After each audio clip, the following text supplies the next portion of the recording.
Some point after your studies, you'll most probably be working in some part of society, either in a company or perhaps in a university and research. And it might be the case that you will be involved in some kind of VR project, right? So one question that I can promise you that you will then always get, I get this question all the time, is what is now the difference between doing something on a computer and doing something in VR? Why wouldn't you use a simple video on a computer screen? Why is it really necessary to use VR? Is it really so different? Isn't VR being way more expensive than just using a video on a computer screen? Is it really worth it? Well, I think this is a good excuse to talk about one critical difference between showing things on computer screens and showing things in virtual reality. For instance, when we look at gaming and entertainment. So here on the left, you see a typical computer game setup, right? Some person is playing a computer game and this computer game is being presented on a 2D laptop or computer desktop screen.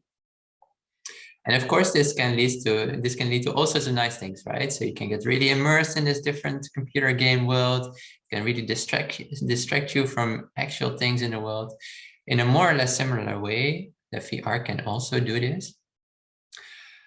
But nevertheless, there's a clear difference, right? So if you look at the picture on the left, on the one hand, there is the person playing the computer game. On the other hand, there's the computer screen where the stimulus, this computer game, is being presented.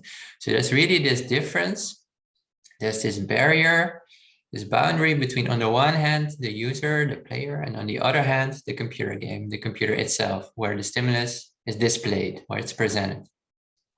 Well, VR is conceptually different from, in this case, a computer setup, a computer game, in that when you're experiencing VR through a headset, as you can see in the picture on the right, it is actually more or less as if you're jumping into this computer screen on the left. So there's no longer this artificial barrier between yourself and the stimulus. It's really like as if you're jumping into the stimulus. So you're inside this different world. And then you can also interact with aspects of this world from within, not from the outside, as we see on the left, but from the inside, as if you're jumping into this screen, as if you're jumping into a video, and you can look around, interact with different aspects of the world that is being created for you. One additional nice thing here is that VR can be used in combination with motion, movement. So here on the right, you see a so-called omnidirectional treadmill. So it's a treadmill that you can walk on. So you might know this from your gym. But in this case, it's omnidirectional, which means you can walk into all directions. So you can actually be in this different world, but then also actually walk around in it. And the world adapts to your movement. So it adapts to where you are, etc. So that's, I think, in a nutshell, the main conceptual difference. In VR, you can really jump into this different world. You can get really immersed into this different world more than a computer game allows you to do so.